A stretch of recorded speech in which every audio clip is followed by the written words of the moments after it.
Elle accompagne vos nuits. La libre antenne, Caroline Dublanche sur Europe 1.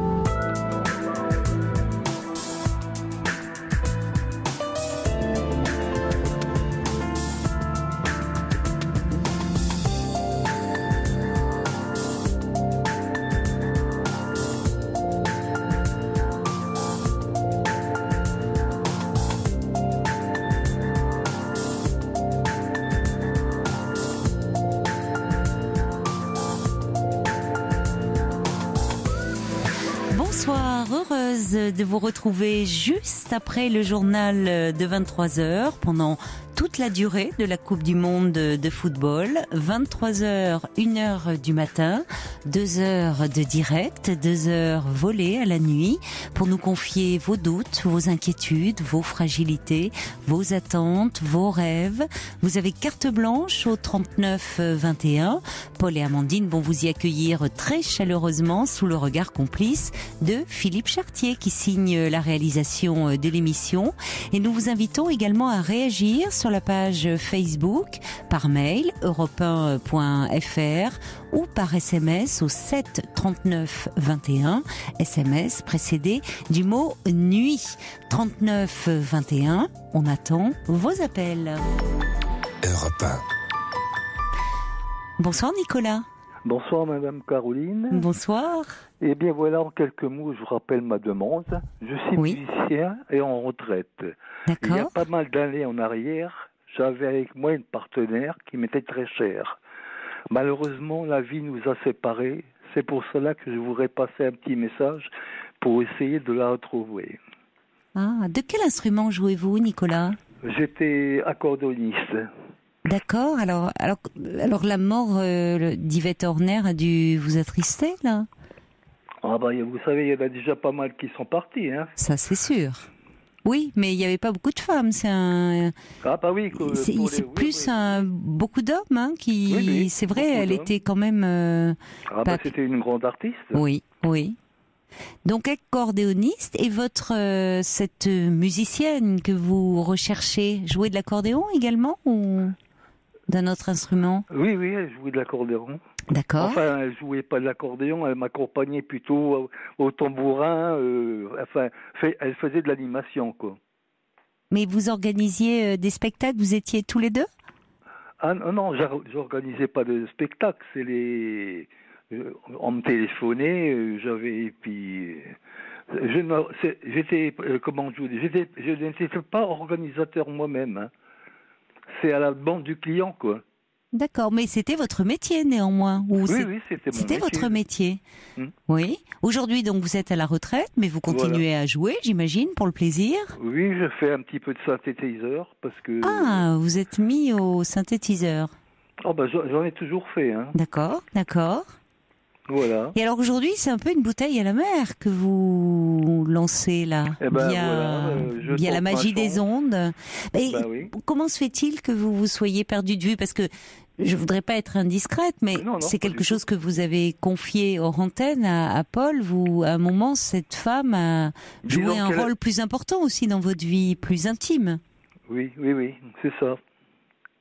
C'était pas seulement une partenaire de spectacle. Disons que ça a été un peu plus loin, quoi. Oui. Voilà. Et qu'est-ce qui fait que vous vous êtes perdu de vue ?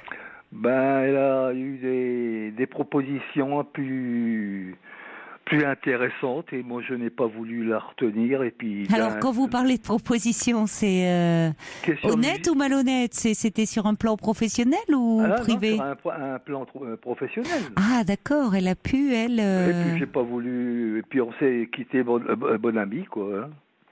Vous l'avez laissé s'envoler pour qu'elle puisse s'épanouir. Voilà.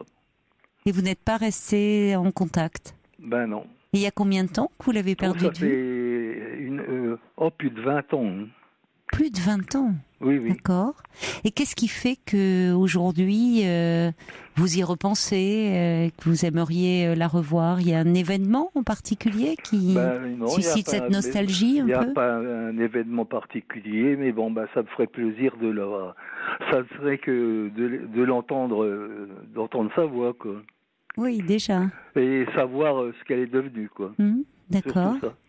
Mais vous avez cherché déjà, fait des recherches un peu par Internet Oui, mais enfin, non, j'ai rien vu et comme j'écoute souvent votre émission, Oui. je vais toujours tenter ma chance.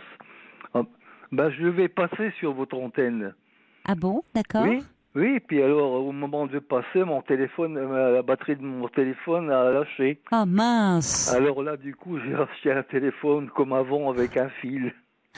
D'accord, vous avez. Et oui, maintenant c'est vrai. Vous n'avez pas repris de portable? Ah ben non, parce que j'avais peur que ça recommence. Ah ben ça, c'est qu'il était peut-être déjà un peu Ouais, vieux. Maintenant ils ont une durée de vie, vous savez, les portables pas très longue, hein, malheureusement. Disons que j'étais à l'antenne encore assez longtemps. Hein. Ah mais vous étiez passé à l'antenne? Oui, non, je devais passer à l'antenne. Et au moment de passer, paf, ça coupe. Au moment de passer, il n'y avait plus rien. Oh mon pauvre Nicolas. Non, c'est pas grave. Bah oui, bah vous avez bien fait de nous rappeler en tout cas. Oui. Parce que après tout, on ne sait. Alors vous espérez que cette dame écoute? Bah écoutez, ou alors il y a quelqu'un qui va me reconnaître. Quoi. Alors il faudrait nous en dire un petit peu plus sur elle quand même pour que on puisse. Elle a déjà un prénom au moins. Oui, Patricia, qu'elle s'appelle. Patricia qui joue du tambourin, c'est ça? Du tambourin. C'est quoi ça, tambourin? C'est comme un petit tambour? Oui, un petit tambour, elle m'accompagnait avec ça, puis elle faisait de l'animation, quoi. Vous, c'est votre prénom, Nicolas. Oui. Vous jouez donc de l'accordéon. C'était il y a 20 ans. Oui. Et dans quelle région? Dans quelle région? Dans la Marne. Dans la Marne, d'accord. De 51. D'accord. Et quand elle est partie, vous n'avez pas d'adresse, vous n'avez rien conservé d'elle? Ben, disons que si, j'ai conservé, mais comme j'ai déménagé, j'ai perdu. Ah, d'accord, ça a été un concours de circonstances. J'ai perdu le dossier. Vous appelez ça un dossier, vous? Oui, mais enfin, je me comprends. Hein. Oui, mais je vous comprends aussi. Et donc, aujourd'hui, vous vivez seul? Oui. Oui, d'accord. Et vous n'avez pas d'amis communs qui pourraient vous permettre d'entrer en relation avec elle? J'avais beaucoup d'amis musiciens, mais vu l'âge que j'ai, les musiciens, ils sont partis au paradis. Hein.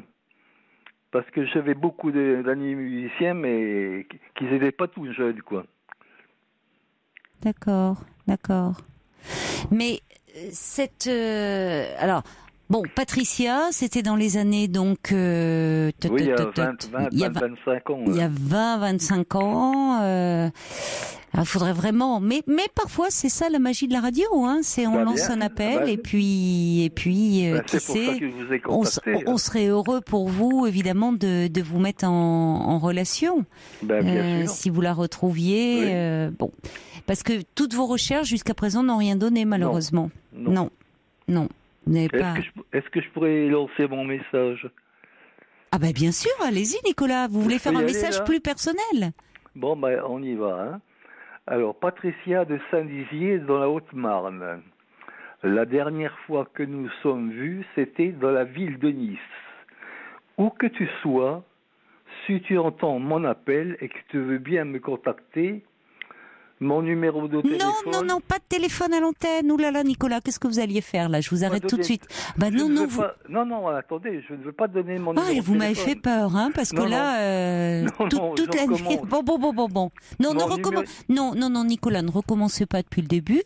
Non, mais au moins, mon numéro de téléphone... Ne lisez pas, Nicolas, ne lisez pas. C'est plus vivant quand vous Bon, d'accord. Alors, mon numéro de téléphone est toujours le même. Sinon, tu téléphones à l'Europe 1 au 39 21, on te donnera mes coordonnées.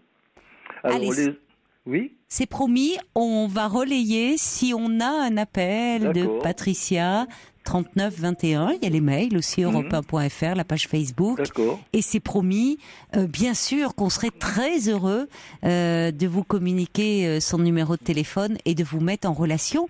Et puis ce qui serait formidable, si ça marchait, on ne sait pas, cette bouteille lancée à la mer.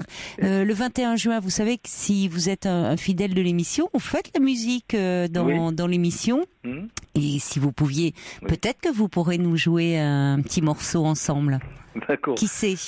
Un petit air d'accordéon. Est-ce que je peux finir mon petit speech? Non, oh ben Nicolas, je crois Non. que c'est... Enfin, Ça suffit? si, qu'est-ce que vous vouliez ajouter? Alors, les années ont passé, mais je repense souvent aux soirées dansantes que j'ai faites et que tu m'accompagnais. Ce serait formidable si on pouvait se retrouver. Peut-être à bientôt, Nicolas. C'est tout. Ah bah d'accord. Alors j'espère vraiment, on croise les doigts pour vous, mon cher Nicolas, Eh ben, et on écoutez, espère que Patricia est à l'écoute. Et ce qui serait formidable, je vous dis, c'est que pour le 21 juin, vous nous jouiez un petit air d'accordéon. Voilà. Peut-être accompagné de tambourin. J'en profite d'ailleurs pour dire, tous ceux qui voudront se joindre à nous à l'occasion de cette fête de la musique, vous serez les bienvenus, bien sûr, au D'accord. 39 21. Nous jouer un petit air, nous pousser la chansonnette à l'antenne. Vous savez qu'on adore ça. Donc, entre deux témoignages, vraiment, n'hésitez pas à nous contacter. Et on encourage les jeunes talents sur Europe 1. Je vous embrasse, Nicolas. Voilà, je vous remercie pour votre gentillesse. Et puis, on croise les doigts et si on vous transmettra bien volontiers. Merci. Alors, je vous fais une grosse bise. Moi à toute aussi, l'équipe. Merci. nous aussi. Au revoir, Nicolas. Bonne Au revoir. soirée. Europe 1, 23h34. Désormais, pendant toute la durée de la Coupe du Monde, nous nous retrouverons après le journal de 23h et nous serons en direct, bien sûr, comme tous les soirs jusqu'à 1h du matin. Le numéro pour nous joindre ne change pas, 39 21. Alors, n'hésitez pas à nous passer un petit coup de fil si vous souhaitez nous parler de vous, si vous vous trouvez un peu bloqué, un peu perdu dans une situation sentimentale, professionnelle, familiale, amicale. On est à vos côtés et en direct, bien sûr. Et c'est Ludivine qui est avec nous maintenant. Bonsoir Ludivine. Bonsoir. Bonsoir. Alors vous vouliez me parler d'une relation un peu compliquée avec votre père, je crois. Oui, c'est ça. Vous avez 22 ans. C'est ça. Mon père est parti de chez moi quand j'avais 12 ans à peu près. Il m'a présenté tout de suite sa nouvelle compagne de façon un petit peu abrupte. Et il a, après ça, accumulé les les maladresses. Et depuis, on n'arrive plus à communiquer. On se braque chacun de notre côté parce que j'ai 2 sœurs avec qui ça se passe mal également.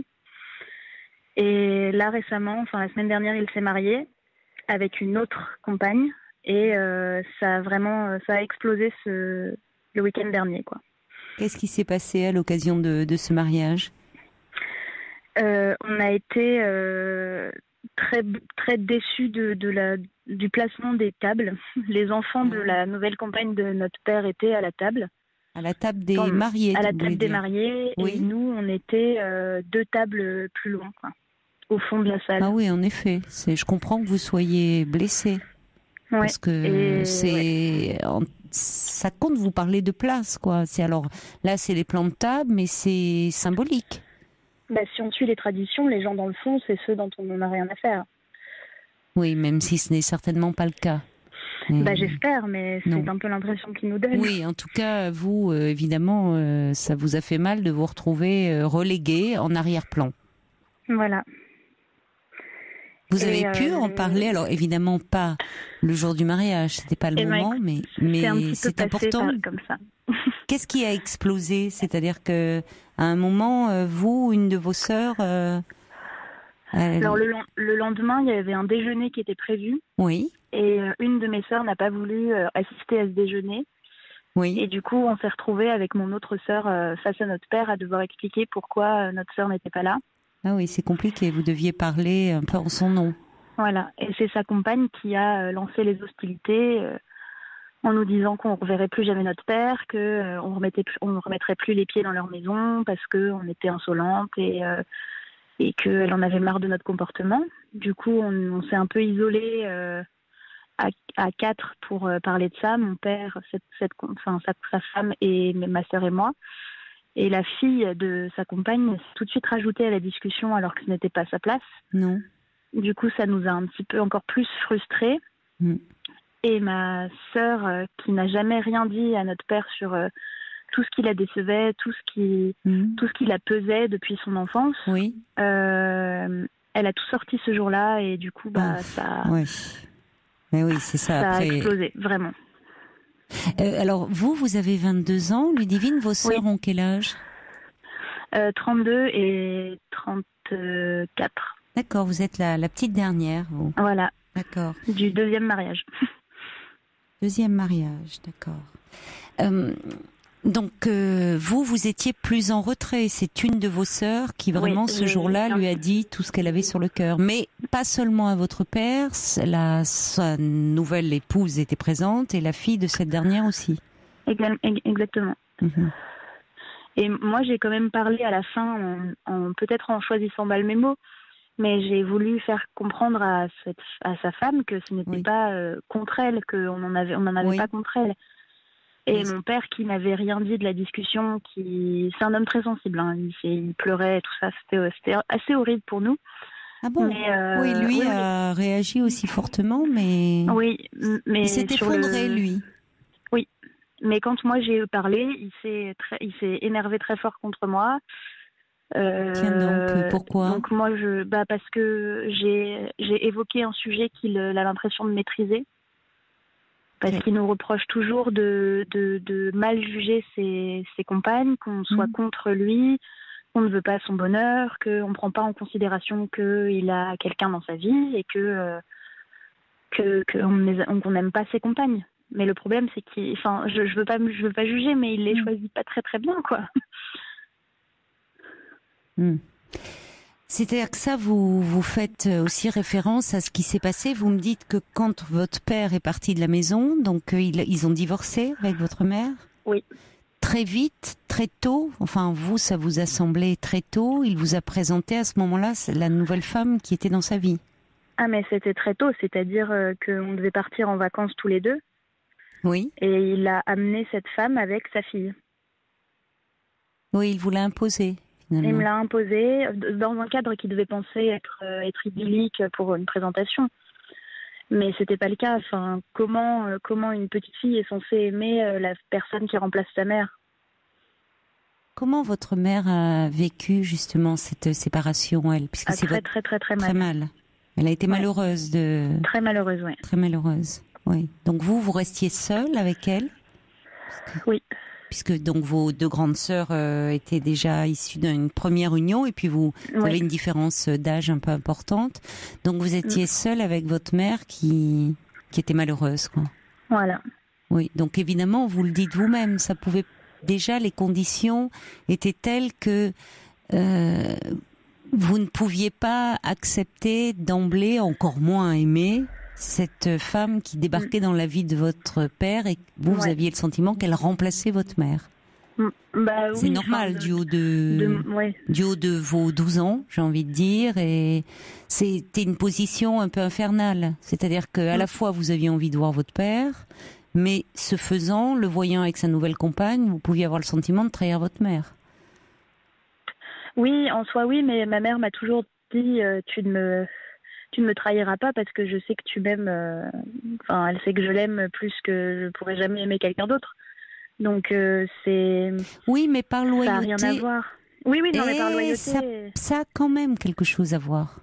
Parce que même si c'était bien d'ailleurs de la part de votre mère malgré son chagrin, d'essayer de ne pas vous impliquer trop dans leur histoire d'adulte et de couple. Mais en même temps, pour vous, forcément, quand on est enfant et parfois même plus tard, on a beaucoup de réticence, pour ne pas dire plus, vis-à-vis du beau-père ou de la belle-mère. Parce qu'on se dit... on peut pas trop, même si cette personne est sympathique, mais s'attacher, c'est un peu prendre le parti de l'un contre l'autre. Vous semblez dire, finalement, vous avez été prise dans quelque chose d'assez compliqué. Parce que votre père, alors par maladresse, dites-vous, mais n'a pas préparé les choses non plus. C'est-à-dire que vous attendiez, déjà c'était compliqué pour vous cette séparation, à partir en vacances avec votre père, et vous vous retrouvez avec cette femme et l'enfant de cette femme. Oui. Bon. Ouais, ouais. Mais puis, cette compagne-là, ça a duré très longtemps entre eux, ça a duré 7 ans.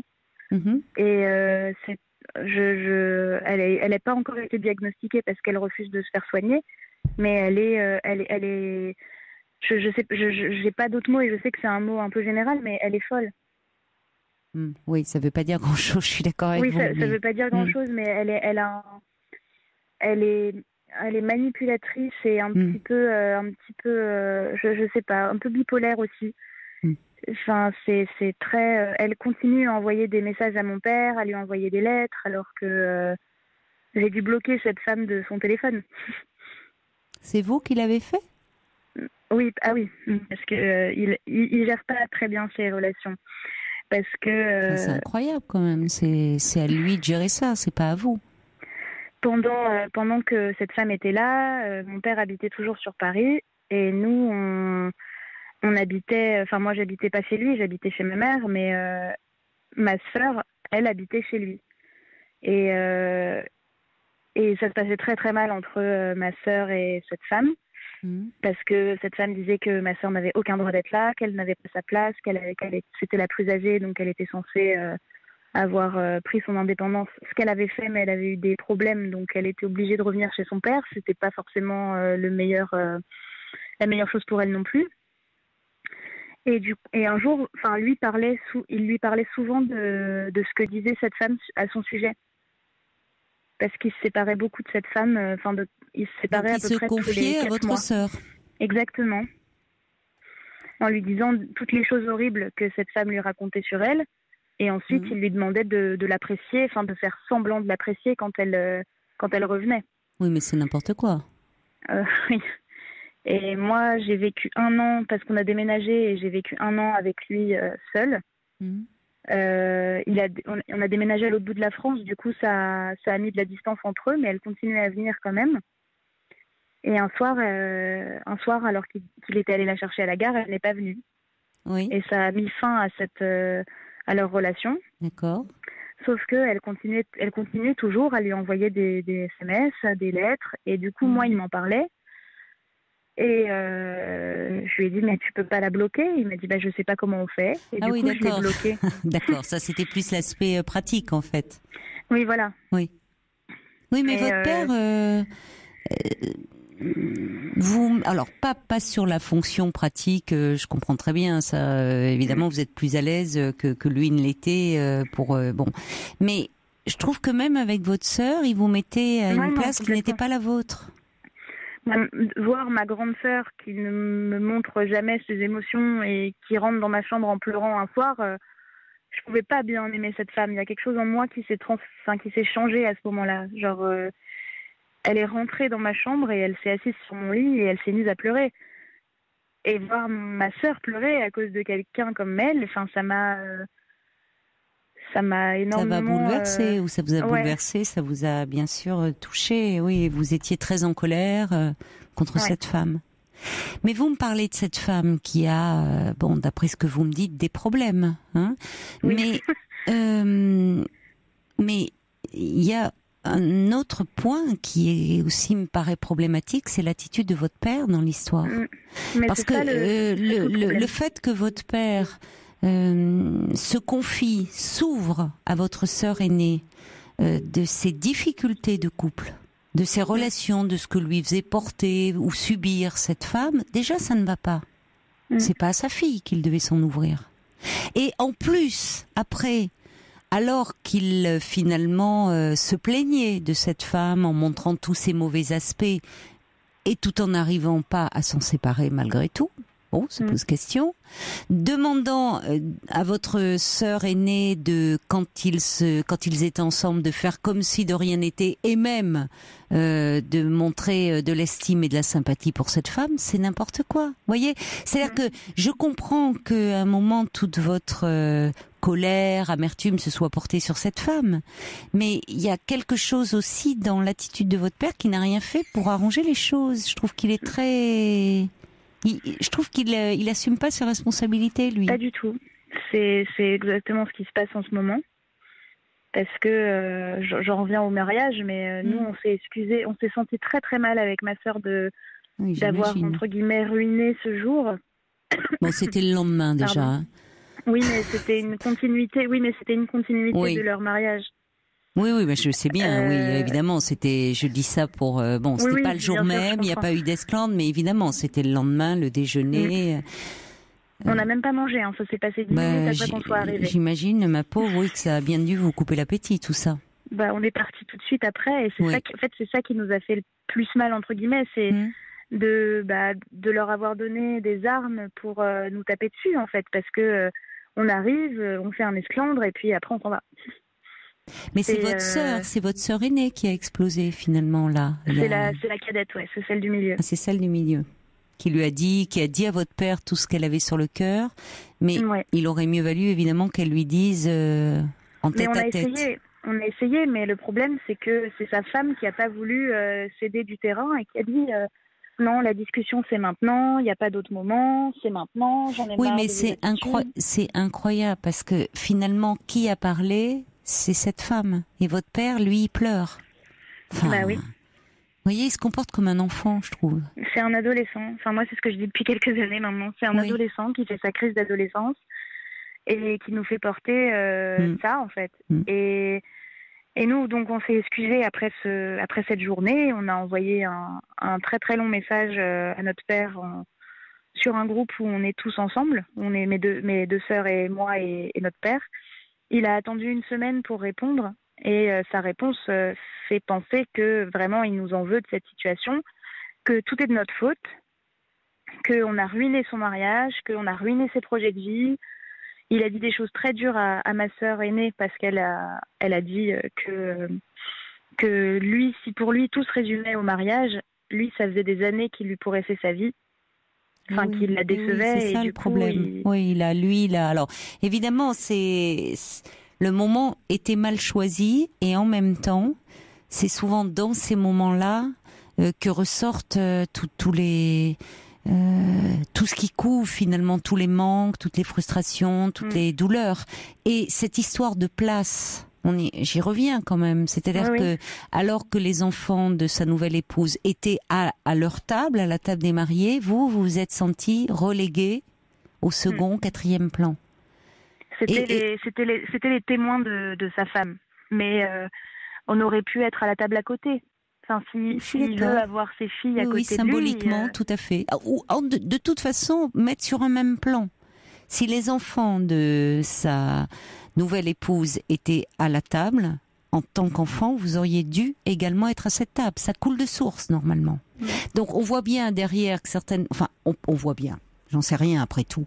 On peut penser, au vu de ce que vous me dites, un peu de ce que je perçois de votre père, qu'il semble assez soumis, lui, assez... finalement, il a peur d'être seul. Oui, il veut pas d'embrouille avec... donc, il laisse un peu ses compagnes décider. Mais je trouve que de la part de... pour revenir là, de sa femme... là il y a quelque chose de très indélicat, pour ne pas dire plus, de ne pas vous mettre à la même table.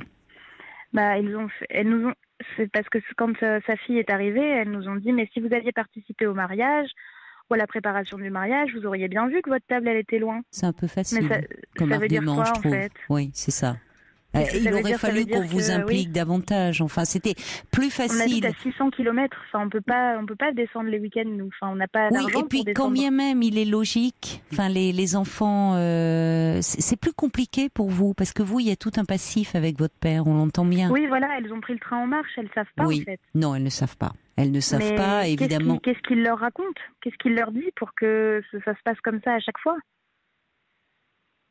Votre père, il se positionne un peu, on voit bien dans la réponse qu'il fait, où il semble avoir beaucoup de mal à se remettre en question, lui. C'est-à-dire qu'il n'entend pas derrière, alors que, évidemment, ça ait gâché la fête, mais que derrière cette altercation, derrière, il y a beaucoup d'attentes déçues.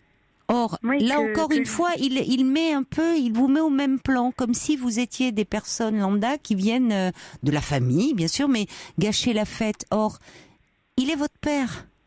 Et derrière ça, vous êtes ses filles. il y a évidemment beaucoup d'attentes déçues qui ont explosé ce jour-là. Et ça, il ne semble pas en prendre conscience ou vouloir en prendre conscience. Vous voyez, il se positionne. Il nous le reproche et il voit pas que on a tellement de ressentiments et tellement de douleur qu'on n'a pas pu se retenir ce jour-là, en fait. C'est ça, oui. C'est-à-dire qu'il y a eu cet élément qui a été un catalyseur.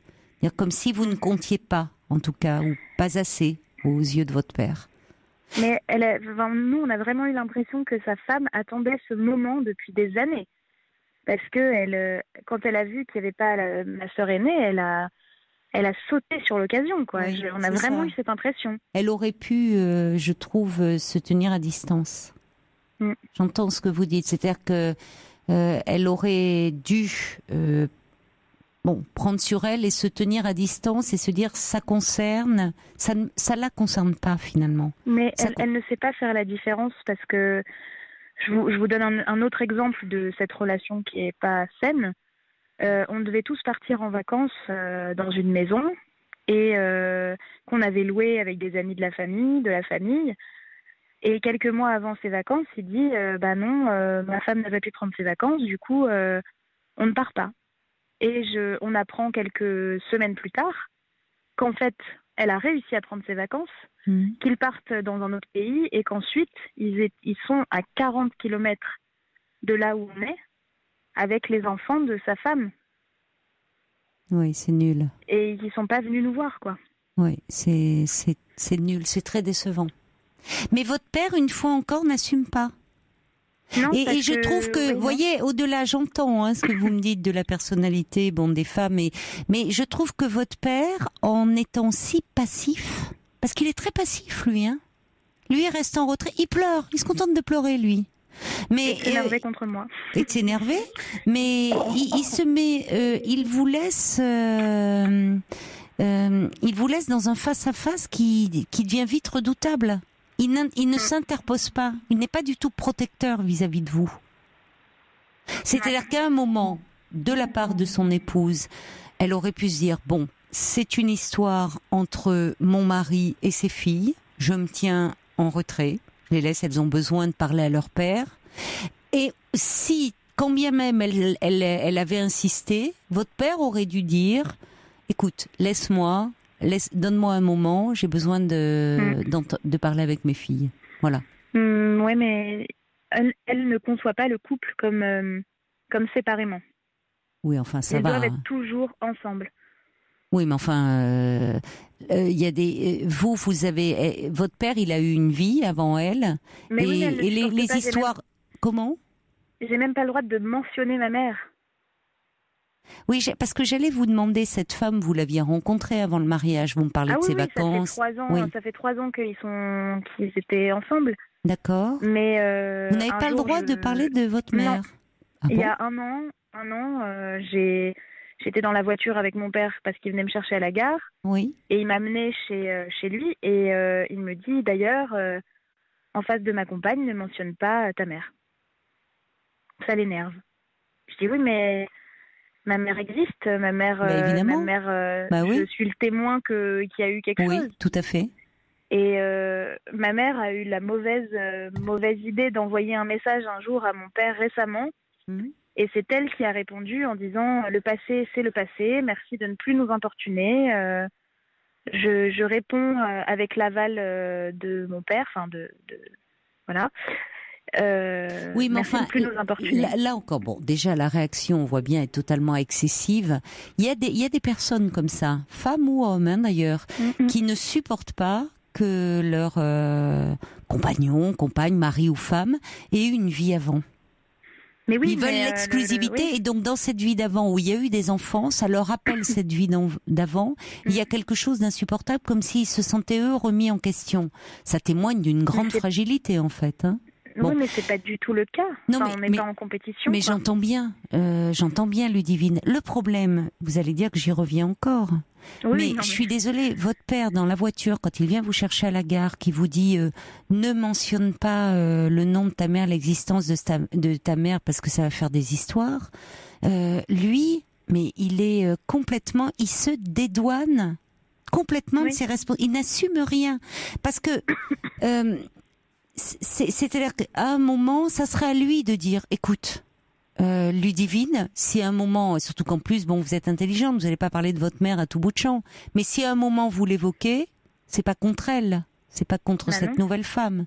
Mais votre père se prête au jeu et fait passer, et aussi, lui, il se dédouane et il donne à ses compagnes le mauvais rôle, je trouve.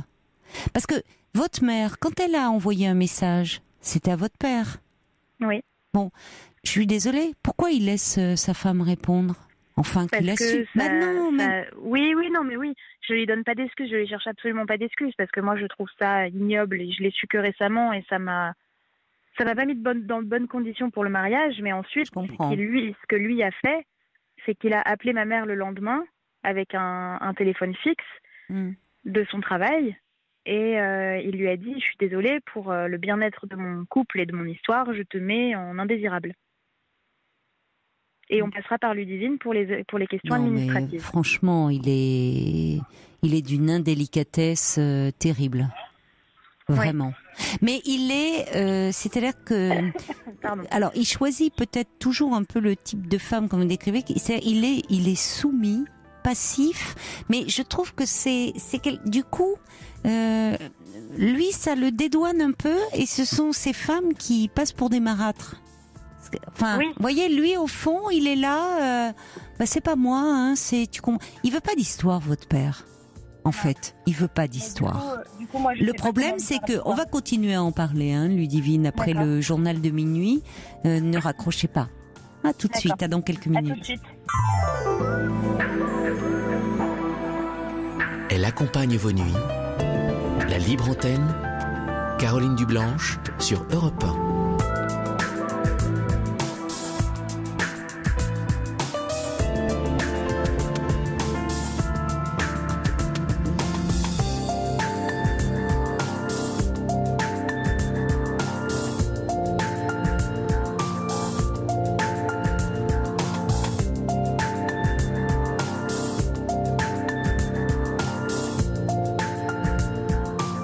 La nuit se poursuit sur Europe 1 avec toutes vos confidences, vos témoignages au 39 21.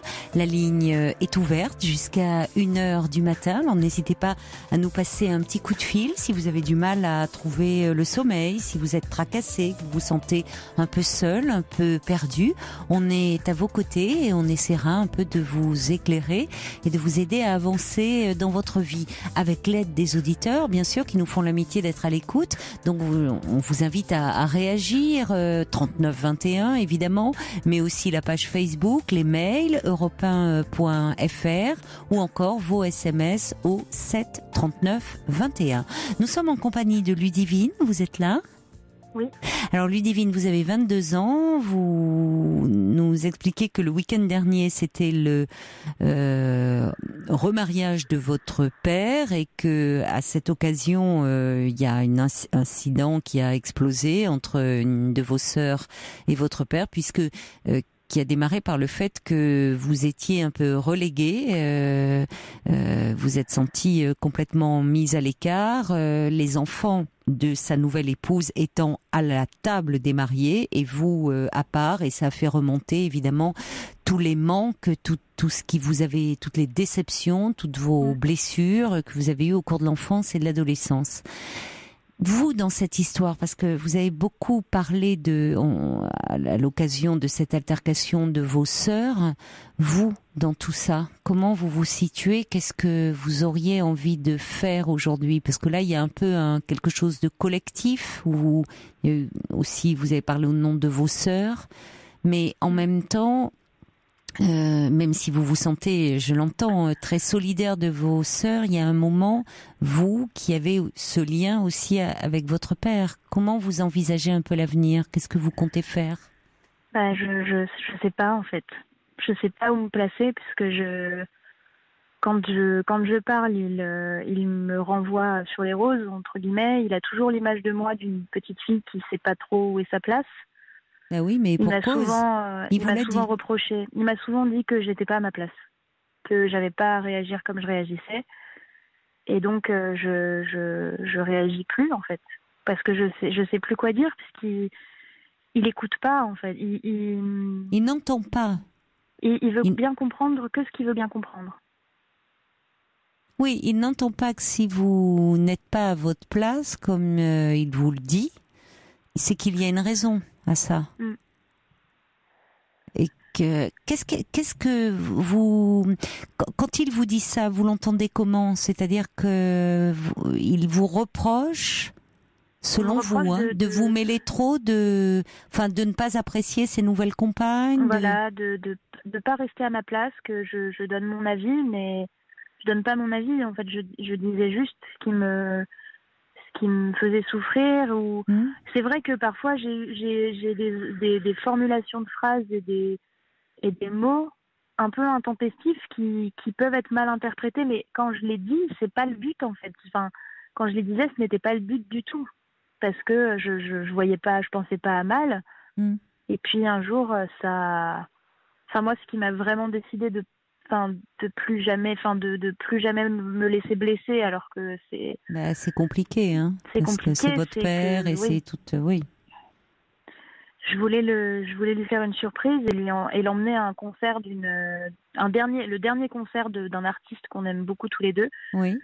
Et du coup, pour ne pas froisser quiconque, j'en ai parlé à sa femme, en lui disant que je voulais l'emmener, que je n'avais de l'argent que pour 2 places, mais que si elle voulait venir avec nous, même si c'était quelque chose que j'avais envie de faire avec mon père, que si elle voulait venir avec nous, j'y voyais pas d'inconvénient.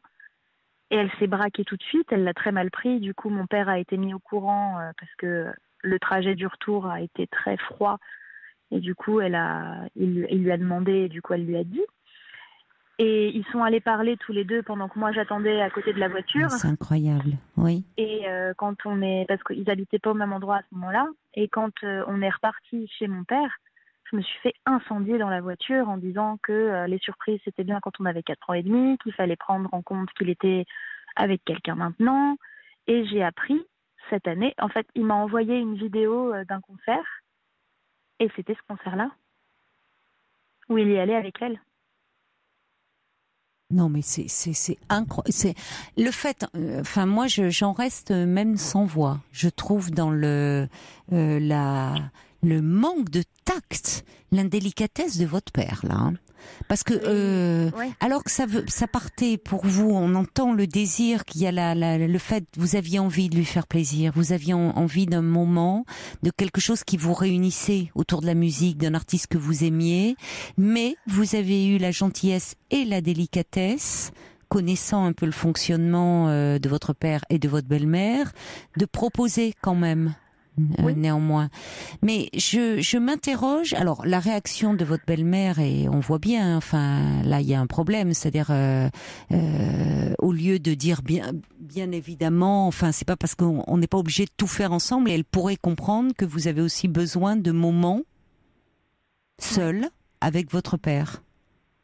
Bon, or là, elle monte sur ses grands chevaux, mais je m'interroge aussi quand même, néanmoins, sur la façon dont il lui a présenté les choses. Et le fait, après, de vous engueuler dans la voiture en vous disant les surprises, c'est quand on a 4 ans et demi, franchement, c'est lui qui aurait mérité d'être engueulé ce jour-là. Vraiment.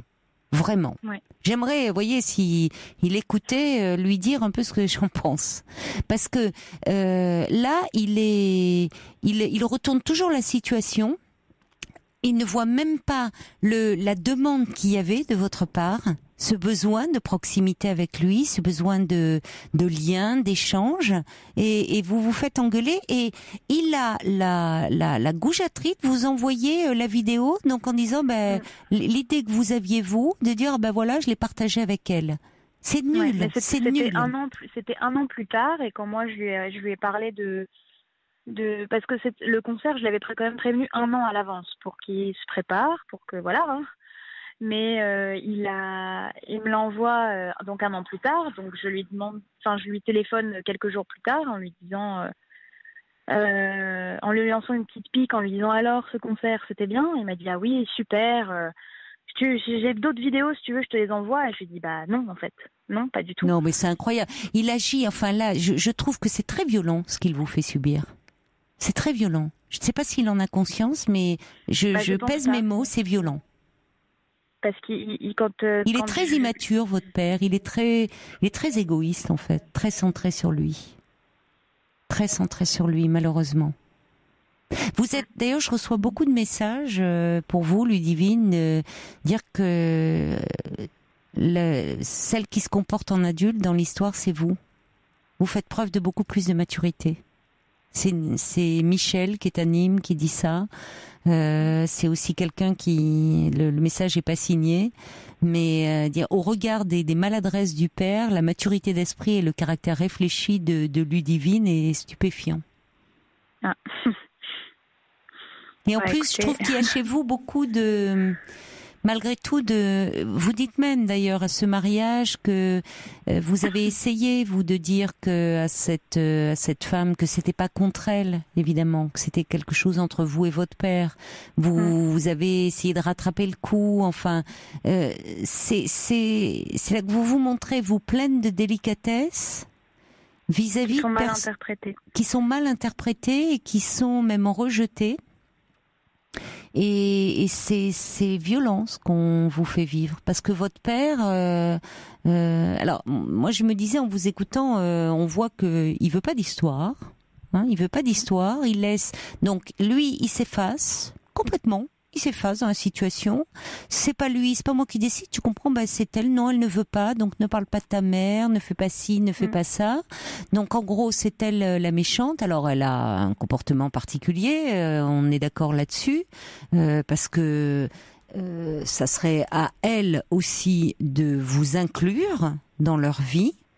L'histoire du concert est édifiante à ce sujet, en disant mais bien sûr, c'est vraiment adorable de la part de ta fille et c'est bien que vous passiez un moment comme ça de complicité. Or là, elle ramène tout à elle, mais lui, encore une fois, il se défausse. Il n'assume rien. Ouais.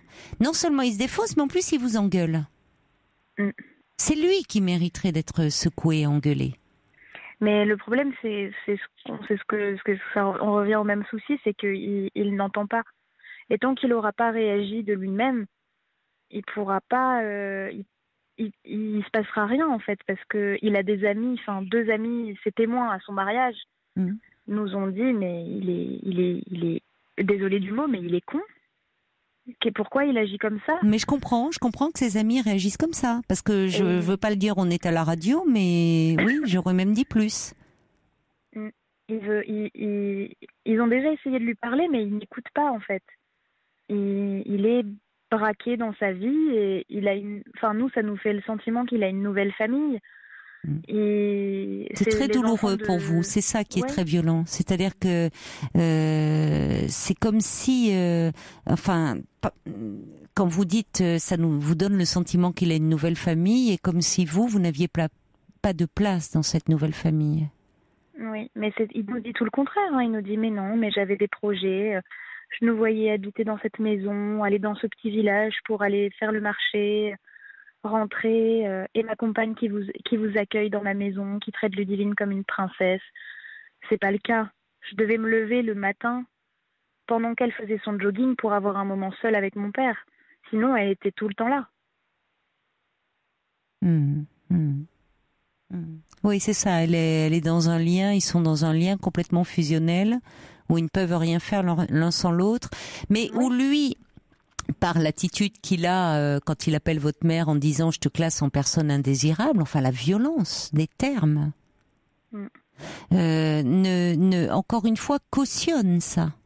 Cautionne et l'alimente. Oui. Vous voyez, c'est-à-dire qu'à aucun moment, cette femme exclusive, voulant que maintenant, en gros, ça y est, c'est elle, et donc on fait table rase du passé, mais votre père lui laisse un boulevard. Et il est dans sa soumission et sa passivité interroge. Mais vous savez, Ludivine, malheureusement, on retrouve... dans beaucoup de situations comme ça, quand on parle de famille recomposée, chez des hommes notamment, faut bien le dire, qui nouvelle compagne, nouvelle vie, nouveaux enfants, et puis pas d'emmerde, c'est pas que vous ne comptez pas, c'est pas, mais face à une compagne qui se montre un peu autoritaire, un peu on dit rien, on laisse faire. Ouais, parce que c'était pas du tout comme ça avec ma mère. Ma mère, elle a N'avait pris pas ses cette filles, personnalité-là. ma mère a pris ses filles comme ses propres enfants. C'est pour ça que maintenant, Vous êtes très liés d'ailleurs. oui, on se retrouve avec la mère de mes sœurs, ma mère, dans ce qu'on appelle les cellules de crise. Heureusement que vous êtes très liés. Mais en même temps, même si vous êtes très liés, à un moment, vous ne pouvez parler qu'en votre nom. Ça passe moins le message collectif. Je sais bien. Mais et c'est vrai que c'est en face à face. J'entends que vous avez tenté et que toujours cette femme s'interpose et qu'il la laisse s'interposer. Au fond, il n'a pas envie d'entendre, comme vous dites. Il veut pas être mis face à ses responsabilités. Il préfère retourner la situation et dire que c'est vous, de vous traiter de gamine. Or, le plus gamin dans l'histoire, c'est pas vous. C'est votre père, qui est très immature. Moi, j'ai l'impression d'être folle. Ah, vous êtes... Comment non, mais ça? j'ai l'impression d'être folle et que c'est réellement de ma faute. Qu'est-ce qui serait de votre faute? Pourquoi ça se passe aussi mal? Enfin, parce que en fait, il écrit très très bien. Il a une très grande faculté à poser les mots et à faire mal avec les mots. Et dans les échanges que mes sœurs et lui et nous et moi avons échangés, il est très violent et il essaye de retourner la situation en sa faveur et en nous faisant passer pour des filles ingrates et folles. Et enfin, parfois je me pose la question, mais je me dis, mais est-ce que c'est pas moi qui invente des choses, qui voit mal les choses, Non, je ne crois pas. Non, pas. Vous me donnez pas du tout ce sentiment-là, en tout cas. Je pense que votre père laisse les femmes qui sont dans sa vie tout gérer pour ne pas avoir d'ennui. Finalement, lui, donc, il est étonnamment absent. Donc, en fait, il est genre, c'est pas moi qui décide, hein, tu comprends, c'est elle, ne parle pas de ta mère parce que ça va la mettre très en colère. Cette demande c'est la demande qui est folle, c'est pas vous. Ne pas parler de votre mère, c'est vous amputer d'une partie de vous-même et de votre histoire. D'autant plus que c'est pas comme si vous étiez systématiquement à dénigrer ces nouvelles compagnes. Là, on voit bien que vous essayez de... son bonheur, en fait. Bon, simplement, il se met lui dans une position où il laisse le champ totalement libre à sa nouvelle compagne qui a une personnalité, semble-t-il, une conception du couple très exclusive qui fait que aujourd'hui la vie commence avec elle, quoi, le couple commence avec elle. Or, on peut pas occulter les enfants qui sont nés de précédentes histoires. Et on voit bien certainement que bien sûr, c'est là où ça ne va pas, et c'est l'histoire du mariage où les enfants de cette femme étaient à la table d'honneur des mariés et vous étiez relégués dans un coin. C'est pas votre père certainement qui décide ça, mais il laisse faire. Il est tellement, vous voyez, il cautionne en laissant faire, et du coup il vous laisse dans ce tête-à-tête entre femmes en plus, où vous n'êtes pas à votre place. Parce que d'une certaine façon, c'est pas à vous qu'elle s'adresse, ni à vos sœurs, cette femme. C'est un avertissement pour lui. Non, c'est à ce que vous incarnez, c'est-à-dire une histoire d'amour qui a eu lieu avant elle. C'est là où vous n'êtes pas à votre place, effectivement, parce que votre père ne prend pas la sienne de place. Et il vous laisse dans un tête-à-tête entre femmes, mais entre femmes où il n'y a pas d'un côté sa femme, sa compagne, son épouse, et de l'autre ses filles, et où vous n'êtes pas au même plan. C'est-à-dire que, en tant que fille, vous avez et vous faites et vous ferez toujours partie de la vie de votre père. On le voit dans la vie de votre père, les femmes changent. Finalement, il est soumis jusqu'à un certain point, jusqu'à ce que finalement il parte, hein, quand il s'en aille ou qu'elle le quitte. Mais comme il ne s'interpose jamais et qu'il n'assume pas ses responsabilités, qu'il ne prend pas sa place d'homme et de père, il vous laisse, ce faisant, dans un tête-à-tête avec la nouvelle femme qui partage sa vie, comme si vous étiez sur le même plan. Et quand cette femme vous attaque, vous et vos sœurs, c'est pas vous en tant que tel qu'elle attaque, Ludivine. C'est pas ce que vous êtes, c'est ce que vous représentez. Ouais.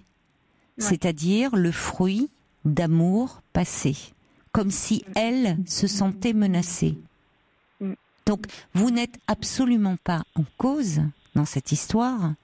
Et encore moins folle, au contraire, vous êtes très structuré, très posé, très réfléchi, très mature face à des comportements beaucoup plus immatures de votre père, évidemment, et de cette compagne qui se sent menacée, du fait même de votre existence, qui lui rappelle que l'homme qui partage sa vie, votre père, a eu une vie passée qu'elle rejette en bloc. Ça, vous n'en êtes pas la cause, vous n'êtes absolument pas responsable de cela.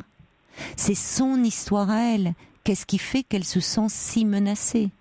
Vous voyez pourquoi elle a besoin d'une relation exclusive. Et vous voyez bien, Ludivine, que ça vous dépasse complètement. Vous n'êtes pas responsable de l'histoire de cette femme, de ses fragilités. Parce que derrière ce comportement très autoritaire, il y a de grandes fragilités. Le problème... Je les connais en plus. Bon. Oui, vous voyez. Alors que normalement, vous les connaissez parce que votre père vous en parle, j'imagine. Oui. Oui, mais vous voyez, il vous met sur le même plan. C'est-à-dire, il vous met sur le même plan, c'est-à-dire, il n'a absolument pas été protecteur avec vous. Il continue à ne pas l'être. Et le problème, c'est que vous, ça vous remet en question. Déjà, c'est douloureux, évidemment. C'est douloureux. Et le problème, c'est qu'il ne faudrait pas qu'il vous fasse douter. Oui. Vous voyez ? Parce que franchement... Ils sont très forts pour ça. Comment ? Ils sont très forts pour ça. Oui, alors je vous dis, c'est un peu un fonctionnement de couple assez névrotique, mais qui ne vous concerne en rien. Oui.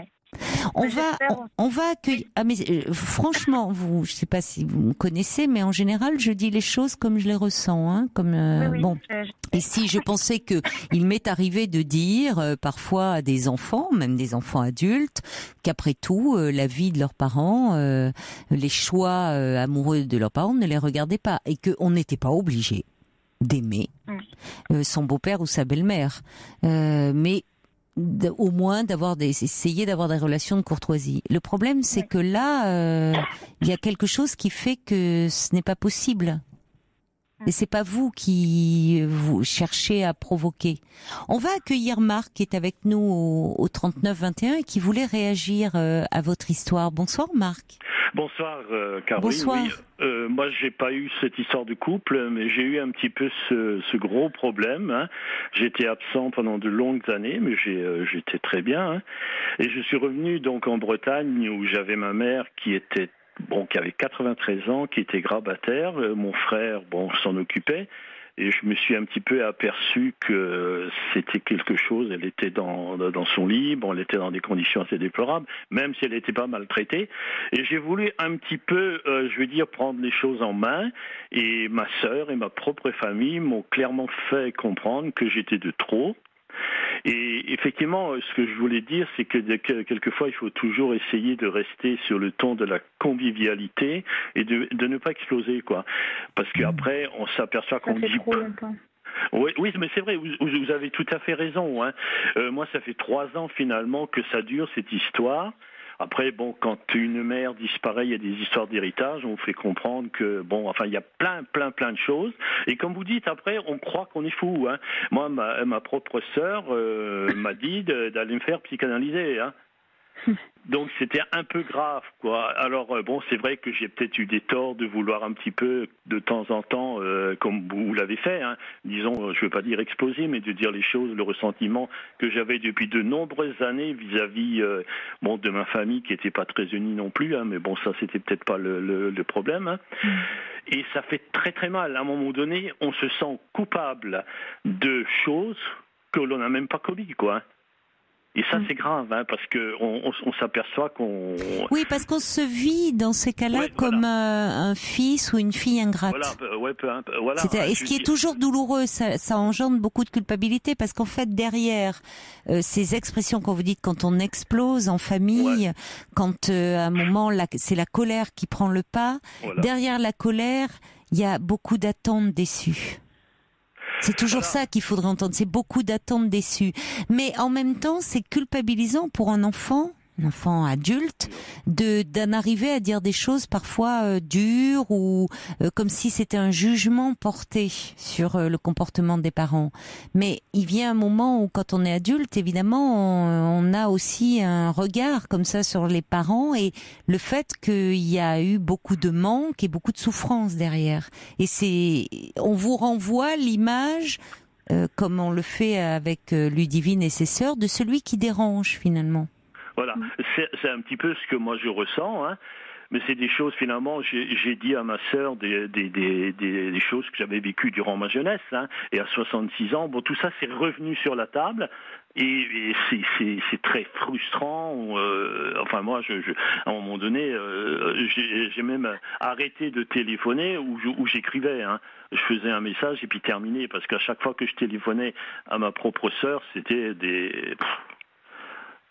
disons que c'était terrible, quoi. Oui, là on voit Ludivine, on voyait la configuration familiale était particulière, parce que ça fait partie de ce qu'on appelle les familles recomposées, mais où finalement c'est pas si simple, parce que parfois les enfants de précédentes unions se sentent complètement relégués. Bon, ça fait référence à une histoire très connue, on pense à Hallyday en ce moment, malheureusement, on est en plein dedans aussi, c'est-à-dire que il y a quelque chose de très douloureux, et où là aussi on s'en prend beaucoup à l'épouse, mais finalement on ne voit pas le rôle tenu par le père derrière ces histoires. Alors ça pourrait être la mère, hein, mais c'est-à-dire peu importe, mais on voit à quel point derrière ces questions d'héritage, il y a quelque chose de se sentir relégué, pas reconnu, et ça c'est une souffrance immense. C'est ce que moi je voulais un petit peu dire, hein. C'est vraiment des souffrances. Enfin, je veux pas dire d'avoir des pensées négatives, mais presque, hein. Parce qu'après, on essaye de vouloir un petit peu revenir disons. Oui, c'est des allers-retours en fait. C'est-à-dire qu'on s'en veut d'avoir été trop loin et puis ça n'arrête pas, quoi. Alors donc après, bon, c'est vrai que couper tout, c'est pas non plus la meilleure. Aussi. Disons des solutions, hein. Mais vraiment. Je crois que là, c'est important vraiment d'en parler, comme vous le faites ce soir, comme vous le faites, Ludivine, en appelant. C'est une façon déjà, parce que avant de parler de coupure, de séparation, de mettre un peu de distance, d'essayer déjà de comprendre, de pouvoir parler de ce que l'on ressent et de pouvoir mettre un peu de distance pour se protéger finalement. Et c'est ce qui est si douloureux en famille, parce que autant c'est plus simple de couper avec des personnes de l'entourage qui n'est pas familial. La famille, quoi qu'on fasse, même quand on se sépare, même quand on coupe, elle peut rester toujours présente dans notre esprit, dans ce que l'on est, donc on coupe pas si facilement avec sa famille. Et là, je crois qu'un travail sur soi aide, hein, vraiment. Enfin moi, pour ma part, je pense que je vais le faire, hein, parce que finalement, ma famille, j'avais entièrement confiance en ces personnes globalement, et ces personnes m'ont trahi, quoi. Ce sentiment de trahison, c'est quelque chose de terrible, quoi. Surtout au sein de sa propre famille, parce que ce sont des histoires de place en fait. Et parfois, alors on va pas développer ce soir parce qu'on est un peu dans un contexte très différent de celui que Ludivine évoque, mais souvent à l'occasion, enfin, quand un parent est âgé, devient malade, un des enfants de la fratrie peut jouer un rôle très particulier, s'en occuper tout particulièrement. Il peut chercher aussi auprès de ce parent une reconnaissance qu'il n'a pas eue le reste de sa vie, et ce faisant aussi occuper une place prépondérante qui peut tenir à l'écart les autres membres de la fratrie. Bon, c'est encore un registre un peu différent. Hein. Il y a Evelyne qui nous envoie un message en disant « Mes 3 enfants ne voient plus leur père pour les mêmes raisons que vous, Ludivine. Depuis, mes enfants ont eu des enfants et il ne les connaît pas. Je trouve que c'est un véritable gâchis. » Ah oui. C'est vrai que, disons, tous les témoignages qu'il y a, je veux dire, sur cette libre antenne, hein, on sent aussi effectivement qu'il y a des enfants des pères qui voient plus leurs petits-enfants, enfin, où vraiment c'est assez dramatique, quoi. On en arrive à des choses. Il a un petit-fils qu'il ne voit jamais. Ah, j'allais vous demander, c'est-à-dire que il y a une de vos sœurs qui a un petit garçon. Oui, et il ne le voit jamais. Parce que c'est pas que votre sœur ne lui présente pas. Ah non, pas du tout. Il est venu à sa naissance, il est venu pour son premier anniversaire, et puis après, il demande toujours de ses nouvelles, mais il monte pas le voir. Il ne peut rien faire sans sa femme, finalement. Pardon ? Il ne peut rien faire sans sa femme. Il peut pas venir seul. Voilà. Mais vous savez que j'étais tellement en colère le jour le jour du déjeuner, et j'étais tellement en colère, tellement peinée et tellement déçue que j'ai crié à une personne de ma famille qui me suivait quand je suis partie de la discussion. Je lui ai crié que c'était la dernière fois que je voyais mon père et que, je pense que des gens qui étaient là ont entendu.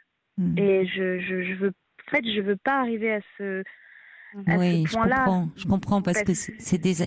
Oui, mais votre colère, elle est légitime, Ludivine. C'est ça que j'aimerais quand même que vous compreniez. Enfin, que vous compreniez, que vous entendiez. C'est-à-dire que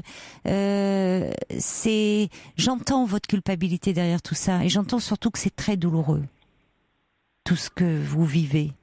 Que c'est très difficile parce que on entend bien avec le concert que vous vouliez partager avec votre père, le rejet qui s'en est suivi, qu'à chaque fois il y a une demande et que vous prenez du rejet. Et tout ça, évidemment, c'est source de grande souffrance. Et qu'à un moment, vous avez l'impression, vous, d'aller trop loin, ou vous essayez d'aller vers lui, et si à chaque fois vous prenez une claque, enfin, il y a quelque chose qui ne va pas. C'est-à-dire, il est dans un... Bon, le problème, c'est qu'il ne veut pas entendre. Il ne veut pas se remettre en question. Et il le fait, je trouve, avec beaucoup de violence. Où il est quand même très égoïste. Très égoïste. Et j'ai même des auditeurs qui disent, enfin, il y a Lou, je trouve c'est très juste qu'elle dit, c'est quand même incroyable, il retourne complètement la situation. Ouais. Et il y a également, il y a quelqu'un, c'est Claire, qui dit, oui, c'est facile, lui il se place toujours au-dessus de la mêlée. Et les femmes s'écharpent. Et c'est là où il y a, quand il vous dit t'es pas à ta place, il serait bon de lui dire oui, effectivement, parce que tu nous as jamais mis à la bonne place. Et tu nous laisses nous entredéchirer avec tes compagnes parce que tu joues pas ton rôle de père. C'est ça qu'il faudrait lui balancer. C'est ce que lui a dit ma sœur, et moi, elle a bien fait de lui dire, votre sœur. Vraiment. Moi, ce que je lui dis dans le message, que je veux pas lui envoyer parce que je vais me faire lyncher et je veux pas en arriver là. Je préfère le silence, mais j'avais besoin d'écrire quand même, donc j'ai écrit un message et dedans je lui dis que, en dépit de tout l'amour que j'ai pour lui, j'espère réellement que sa femme va rester avec lui, parce que toutes les fois où il s'est séparé de ses compagnes, on était là pour lui, et ensuite il redevenait le père qu'on a connu avant avec ma mère, et qui était un père génial, quoi. C'est assez brutal comme changement. Et je lui dis, mais que parce que si elle n'est plus là, nous, on sera peut-être plus là, en fait. Parce que ça fait mal d'être toujours un deuxième choix, en fait. Enfin, moi, ça me... Oui, mais vous voyez bien, même dans c'est-à-dire que symboliquement, vous n'êtes pas une place de fille.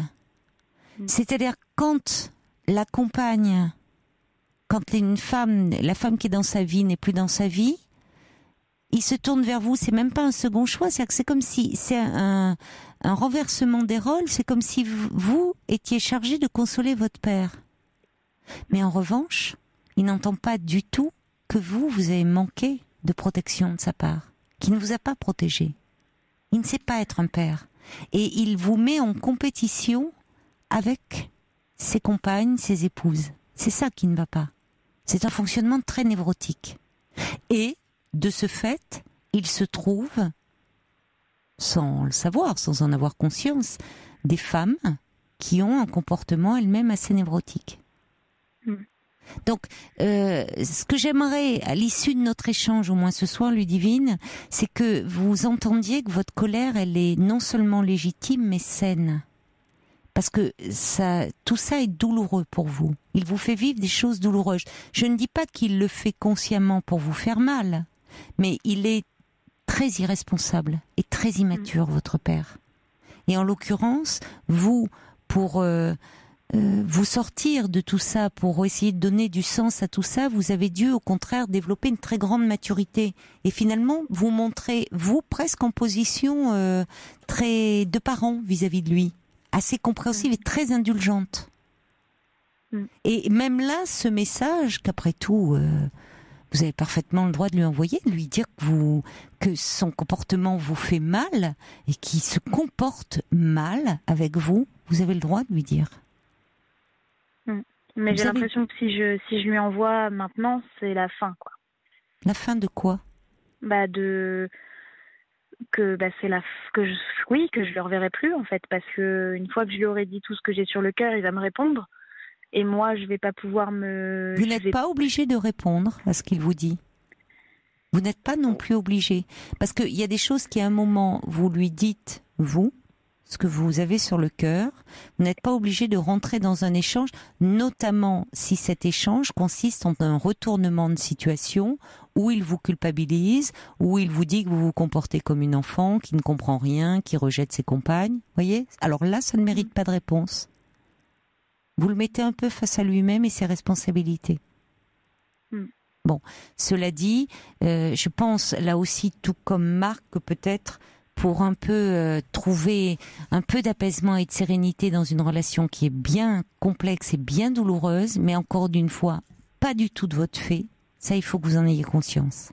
Même si vous en faites les frais, d'être un peu soutenu, d'avoir un peu une aide, pouvoir en parler, d'avoir des échanges avec un thérapeute, pour que vous vous protégiez. Parce que votre père, c'est lui qui se comporte en petit garçon, hein, dans cette histoire. On va également accueillir Laure et puis conclure certainement avec vous. Laure, bonsoir. Oui, bonsoir Caroline. Bonsoir Laure, merci d'avoir appelé le 3921. Vous aviez envie aussi de parler avec Ludivine. Je vais essayer de faire court, mais je crois que vous avez tout dit.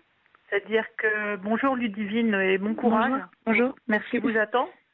Donc moi j'ai 62 ans. Et à 17 ans, mes parents se sont séparés. Donc on est 4 filles. Tout ce que vous avez raconté, ça ressemble beaucoup à mon histoire. Donc j'en dis pas plus. Mais donc à 17 ans, quand mes parents se sont séparés, mon père a dit, il m'a dit à moi, on vend la maison, qu'est-ce que tu fais ? Sous-entendu, où tu vas ? Donc ça vous explique juste l'intérêt qu'il avait sur le reste de mon éducation, etc. Et donc, bon là j'ai un peu ému parce qu'il est mort l'année dernière. Et donc je me suis fait aider quand j'ai eu 30 ans, quand j'ai eu des enfants, je me suis rendu compte qu'il aurait pu faire beaucoup mieux.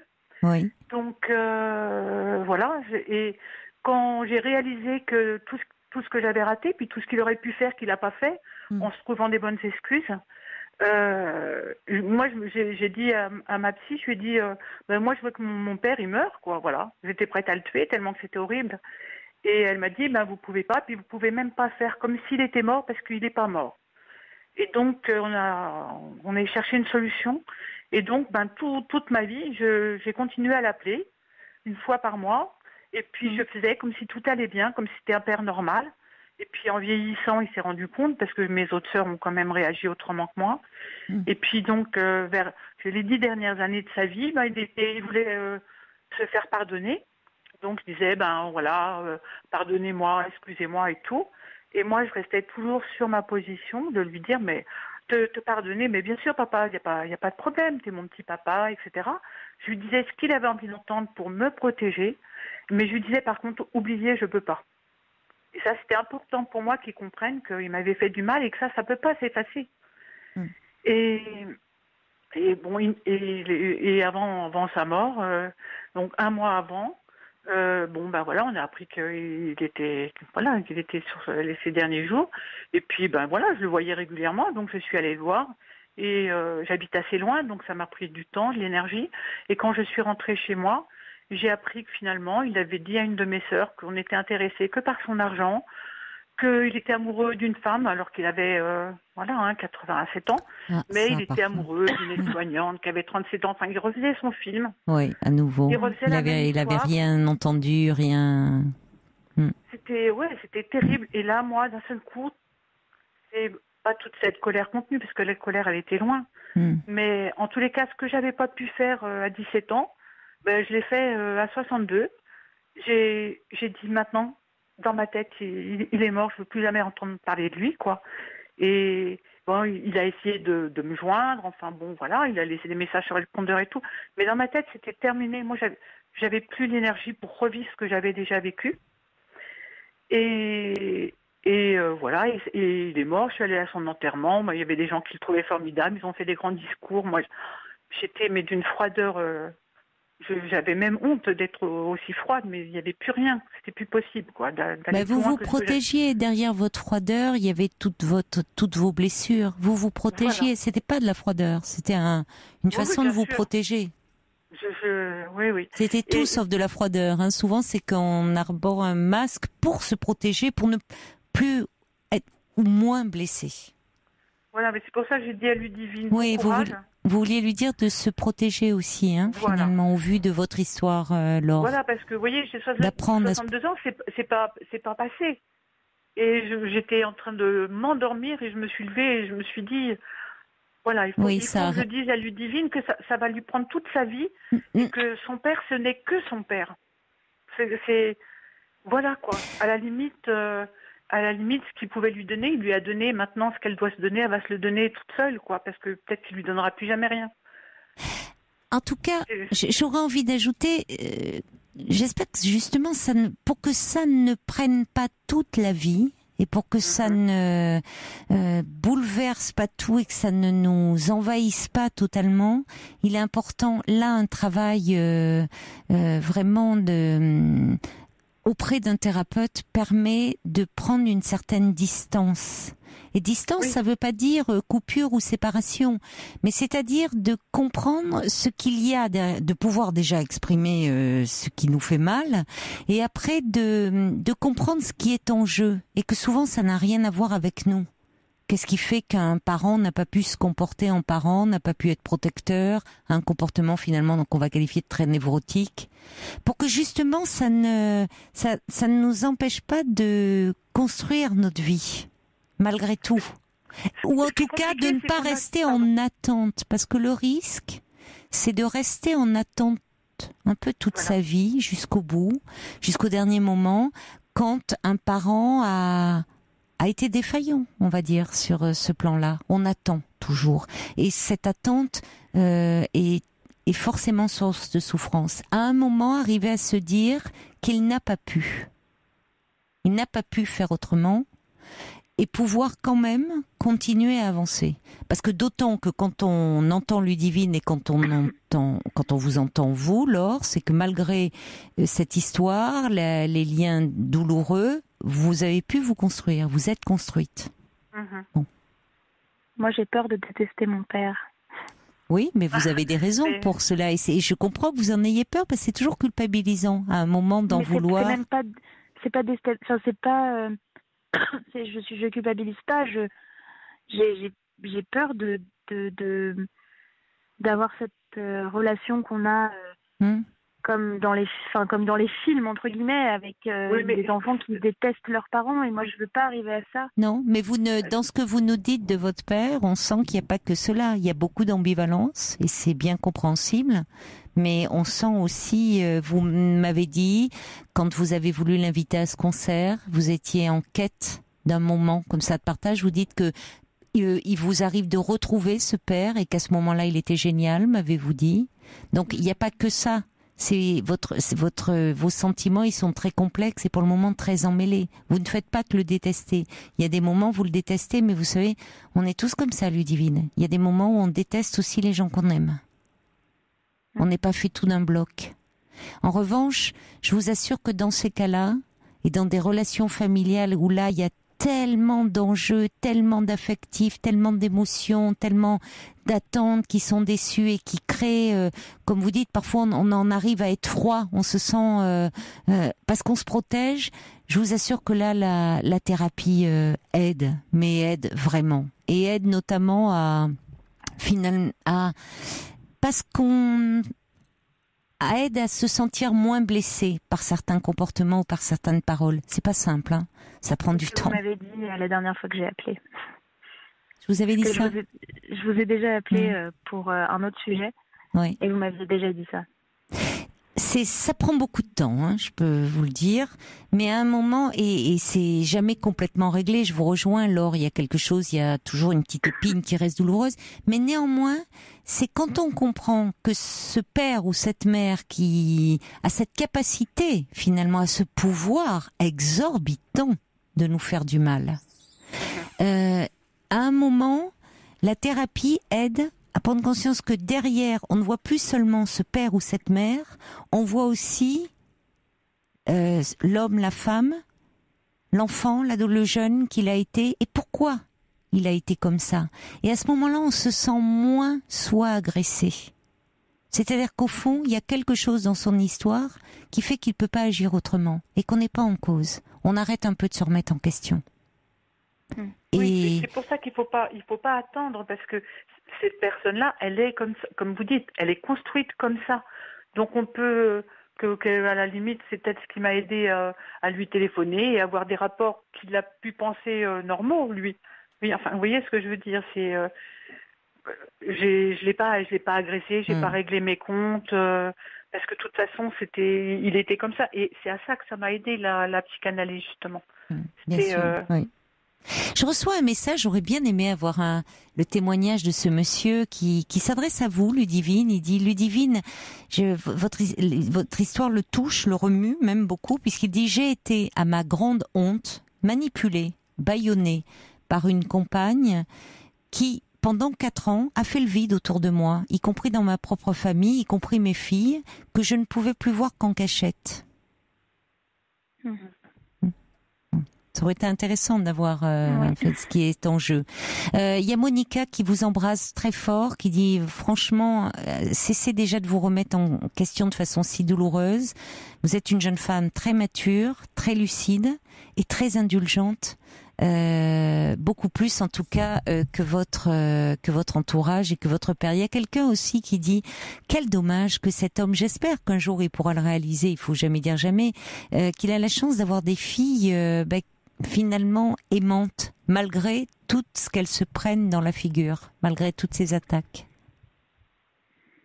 Il est très faible, je trouve, votre père, face aux femmes. Et il a vraiment une relation assez névrotique aux femmes. Et il se trouve que vous êtes ses filles, mais aussi des jeunes femmes.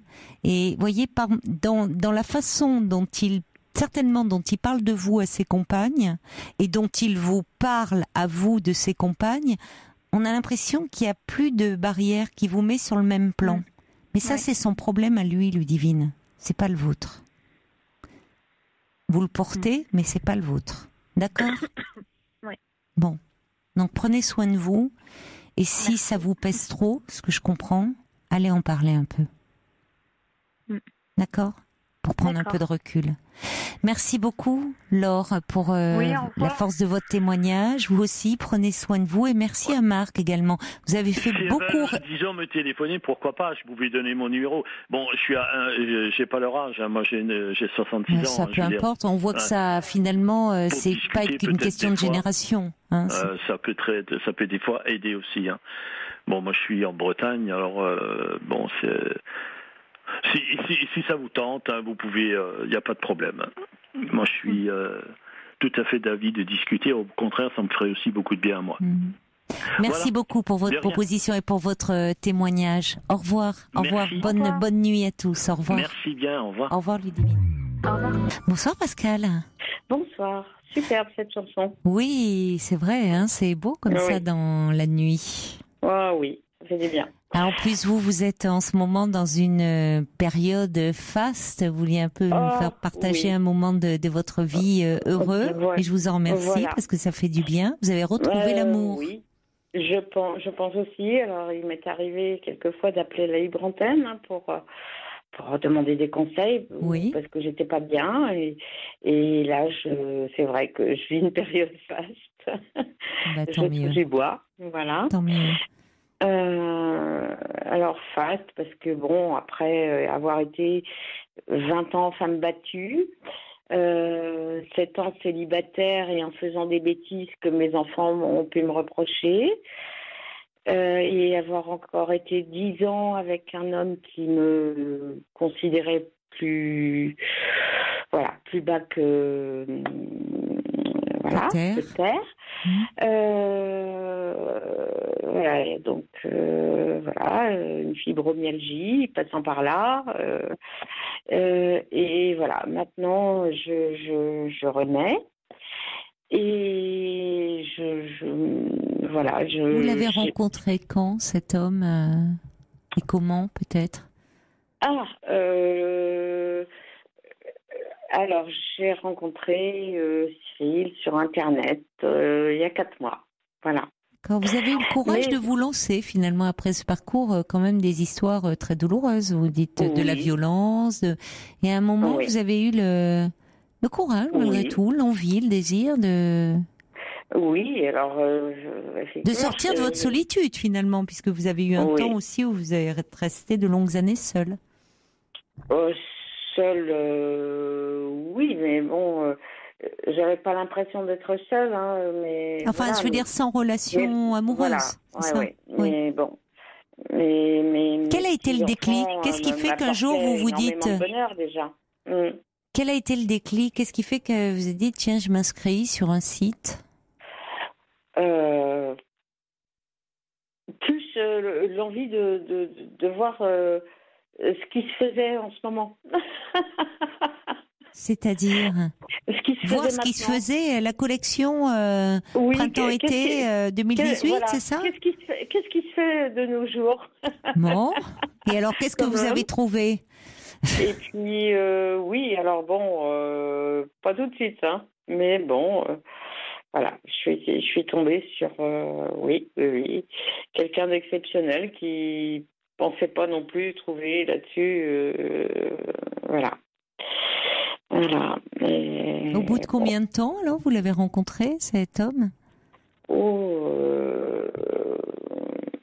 bout de combien de temps après être inscrite sur le site? Oui. Puisqu'il y a eu quelques essais infructueux. 15 mois, d'accord. Ouais. Voilà. Et ça a été un coup de foudre immédiat ou vous avez finalement, ça a été plus doux, plus lent? Ça a été un coup de foudre sur